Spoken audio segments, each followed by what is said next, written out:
জন্য যত রকমের কোঅপারেশন করতে হয় আমি করব, কিন্তু আপনি কি করবেন? আপনি অনেক অন্যায় করে পার পেয়ে গেছেন, কিন্তু এবার যেটা হয়েছে তার জন্য আপনার কপালে অনেক দুঃখ আছে। আমি প্রতিবাদ করছি, এটা আমার বিরুদ্ধে চক্রান্ত করা হচ্ছে। আরে মানুষ ঘাসে মুখ দিয়ে চলে না, এসব চালিয়াতি তারা খুব বোঝে। কেউ আর কিছু বোঝার অবস্থাতে নেই মিস্টার মুখার্জি।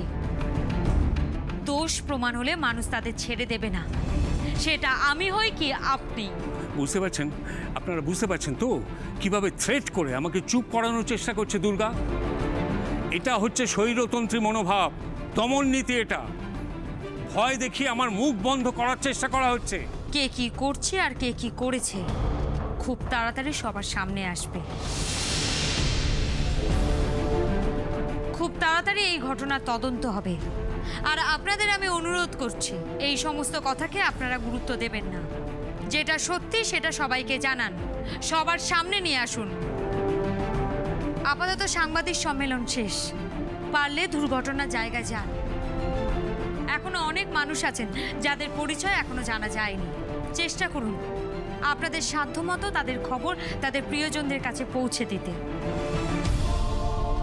এখানেই সাংবাদিক সম্মেলন শেষ, আপনারা আসতে পারেন।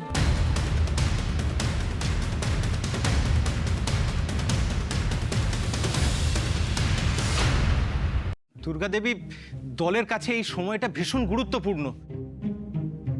এত বড় একটা ঘটনা ঘটে গেছে, আমরা নিজেরাই বুঝতে পারছি না কি করা উচিত আমাদের। অধ্যক্ষ ছাড়া দল দিশাহীন। আপনারা এখনো কারোর কথা ভাবতে পারেননি? মিস্টার মুখার্জি যেমনই মানুষ হন না কেন, উনি একজন দক্ষ প্রশাসক। ওনার জায়গা নেবার মতন এই মুহূর্তে কেউ নেই। সেটা তো আর দুর্গা শুনবে না। আমি দলের অধ্যক্ষ থাকলে তো আর এইভাবে গাজওয়ালি করে প্রেস কনফারেন্স বন্ধ করে দেওয়াটা এসব হবে না, তাই না?